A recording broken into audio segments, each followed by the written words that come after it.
Dobrodošli u novu epizodu Sinemanje.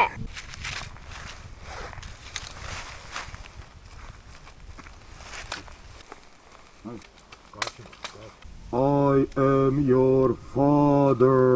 No! Dobrodošli u novu epizodu Sinemanije.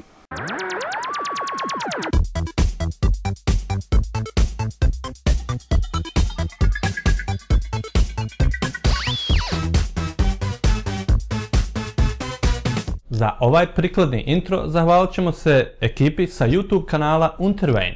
Kliknite ovdje da posjetite njihov kanal. Tema ove epizode je Paranormal Activity 3.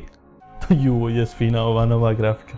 U glavnim ulogama Christopher Nicholas Smith kao Dennis, Lauren Bittner kao Julie, Chloe Xangery kao mlada Katie, kad odrasteš promijeni ime, Jessica Tyler Brown kao mlada Christy Ray, u sporednim ulogama Dustin Ingram kao Randy, Hallie Foot kao baka Lois. Režiseri ovoga filma su Henry Joost i Ariel Schulman. Njih dvojica su zajedno režirali filmove Catfish i 3x3. U trećem nastavku horor serijala Paranormal Activity vraćamo se u 80. godine gdje sestre Christy i Katie kao mlade susreću se prvi put sa zlom koji proganja njihovu familiju. U ovom dijelu saznajemo šta to proganja djevojke u ovoj familiji i postajemo bliži odgovoru zašto. Da li ste znali da većina scena prikazanih u trailerima nisu uvrštene u aktuelni film? To je razljutilo brojne fanove ove horor franšize. Moje mišljenje o Paranormal Activity je da je prvi film bio odličan. Drugi film je bio toliko dosadan da se ne sjećam 90% filma. Znam samo da je u prvom glumila Katie, a u drugom njezina sestra Christy.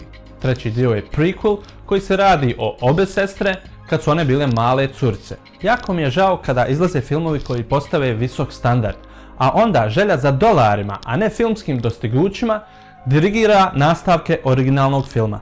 Iako je danonoćno ponavljanje snimaka kamere palilo u prvom dijelu jer je bilo inovativno, u nastavcima ono postaje ubitačno dosadno. Neke nelogične stvari se dešavaju sa rolama ovoga filma, pa čovjek nekad pomisli da je njihove uloge napisalo kakvo dijete.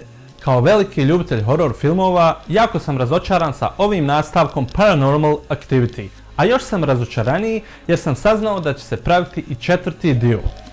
Moja ocjena za ovaj film je ispod prosječni 38 stepeni. Procenata. Dugo smo se radovali ovom trećem dijelu i to je naravno napravilo velika očekivanja. Sva tri filma su napravljene na isti način. U početku se skoro ništa ne dešava, da bi se polako počele dešavati paranormalne aktivnosti. Samo ovaj put si toga svjestan i najradije bi preskočio sve snimke svakodnevnice ovog filma, znači otprilike prvi sat filma, i prešao na akciju. Film opet ne daje sva objašnjenja po mom mišljenju, na primjer totalnu amneziju djevojaka o ovom dijelu njihovog djetinjstva. Možda bi trebalo ponovo pogledati prvi i drugi dio da bi svi dijelovi slagalice pali na mjesto. Ali ja ne bi. Ja filmu Paranormal Activity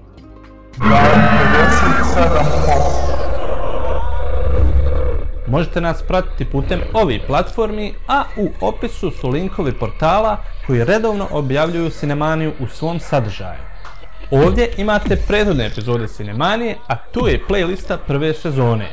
Naš dodatni YouTube kanal možete naći ovdje. On je pun humorističkog materijala, kao što su to bloopersi, odnosno greške nastale u snimanju videobloga, video najave, dešavanja iza kulisa, vlogovi i ostalo. Toliko za ovaj put i do sljedećeg epizode. Ćao!